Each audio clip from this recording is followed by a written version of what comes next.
Assalamualaikum warahmatullahi wabarakatuh.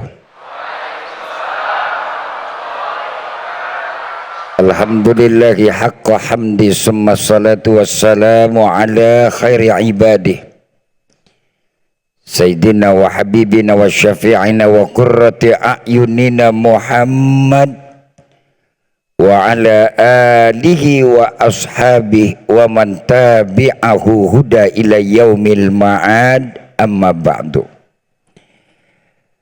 Para pemirsa Damai Indonesiaku di mana Anda berada, para jamaah yang berbahagia, Sivitas Akademi Universitas Yunisma Bekasi, Bapak Ibu para jamaah yang berbahagia dan insya Allah sama-sama dimuliakan Allah Subhanahu wa Ta'ala.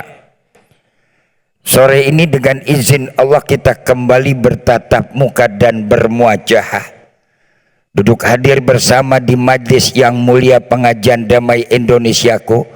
Mudah-mudahan hadir dan duduknya kita pada kesempatan sore ini insya Allah akan jadi wasilah kumpul duduknya kita di surganya Allah Subhanahu wa Ta'ala.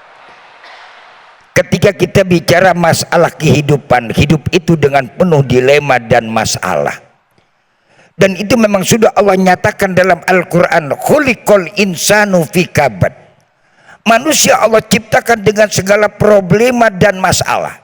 Artinya hidup ini siap menghadapi masalah dan menjawab masalah, tapi hidup jangan bikin masalah. Paham?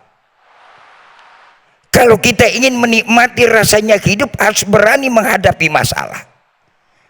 Kalau orang yang berani menghadapi masalah, maka dia akan terbebas dari masalah.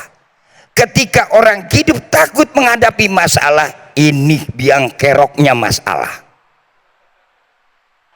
Allah sudah berikan kepada kita 3 unsur dalam kehidupan, dalam organ tubuh kita untuk menjawab masalah. Apa Pak yang Allah ciptakan? Wa ja'ala lakumus sam'a wal absara wal afidah qalilan ma tashkur. Allah jadikan ini 3 ada unsur bagian dalam tubuh kita untuk menjawab masalah. Yang pertama, wa ja'ala lakumus sam'a wal absar. Allah ciptakan ada telinga dan ada mata.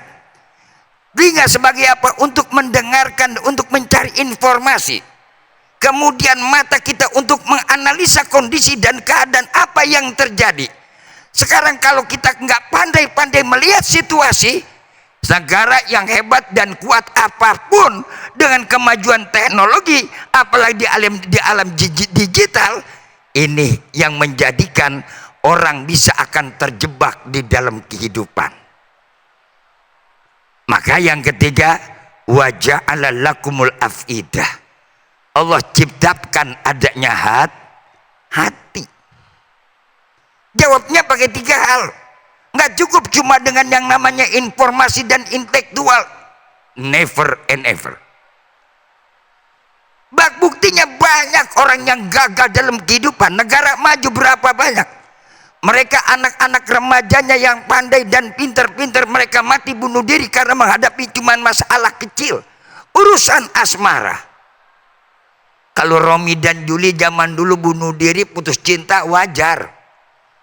Sekarang mah Pak nggak perlu yang namanya putus cinta pakai bunuh diri. Ya, apa sih yang nggak bisa dirubah? Orang sekarang dengan teknologi yang canggih aja hidung pesek jadi mancung, bibir doer jadi imut-imut, mata sipit jadi belok.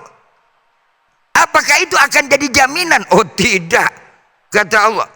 Buktinya apa yang terjadi? Menjadikan kalau kita terjebak dengan itu akibatnya apa? Manusia nggak pernah dapat kedamaian. Maka itu saudara dan rahimakumullah, di sini perannya iman. Di mana tuh iman ada? Iman harus melekat yang pertama di hati. Ma waqara fi qalbi. Wa talaffudu bil lisan wa iqraruhu bil a'mal. Si iman ini dulu melekat di dalam hati kita. Sehingga apapun yang terjadi dan apapun yang kita hadapi, nggak pernah kita takut menghadapi realita dan kenyataan. Maaf, adik-adik akademi sekarang kan harapannya tinggi, yang duduk di sebuah universitas, apalagi yang calon sarjana, ntar kalau saya udah jadi S1, S2, kerjaan akan begono begini.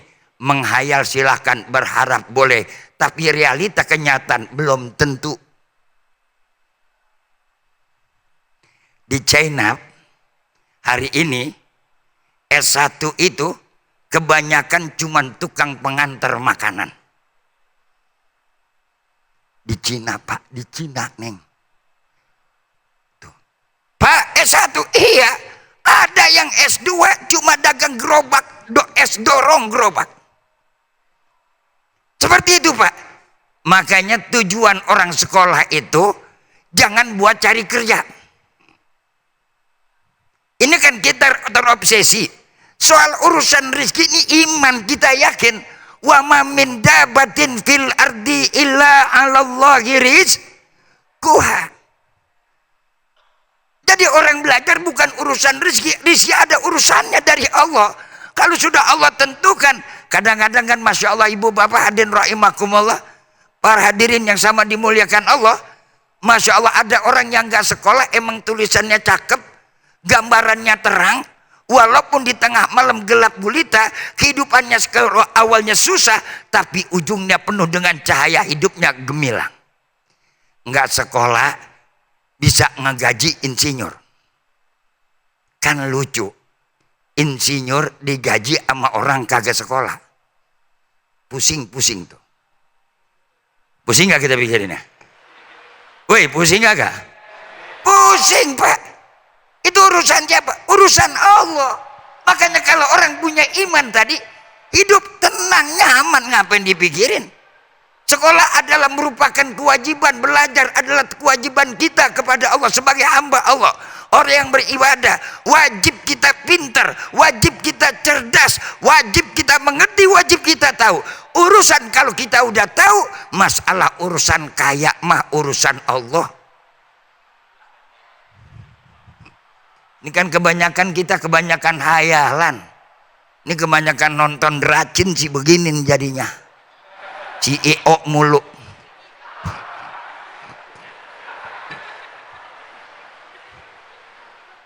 Hati akhirnya tuh hati kosong. Maka betul Kanjeng Nabi kita Muhammad. Kanjeng Nabi kita Muhammad.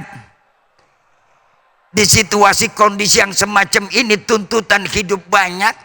Tekanan hidup semakin melimpah sehingga kita bingung sekarang ini mana yang harus kita penuhi, kebutuhan apa kemauan. Bingung dia. Bu, kebutuhan apa kemauan? Kebutuhan. Cuman kan kebutuhan kita kalah Pak sama mau.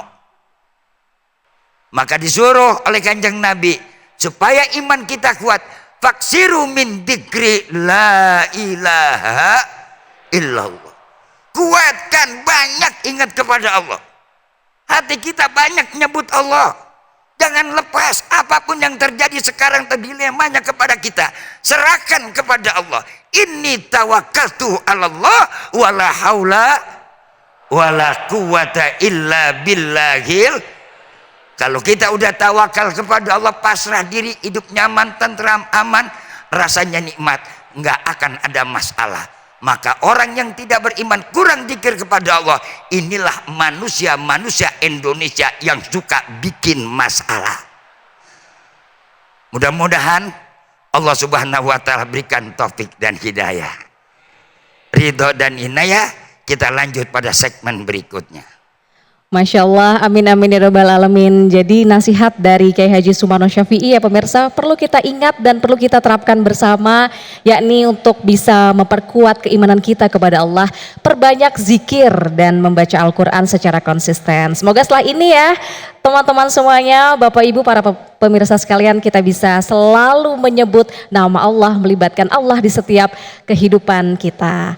Masya Allah. Dan pemirsa jangan kemana-mana, Majelis Ilmu Damai Indonesiaku usai jeda pariwara berikut ini akan masuk dalam segmentasi Dai Cilik Damai Indonesia. Nah setelah ini akan ada Dai dan Daiyah Cilik yang luar biasa yang nanti akan memberikan tausiahnya dalam Majelis Ilmu Damai Indonesiaku. Maka tetap bersama kami pemirsa di Majelis Ilmu Damai Indonesiaku yang dipersembahkan oleh Sarung Wadimor, tentu sarung kita.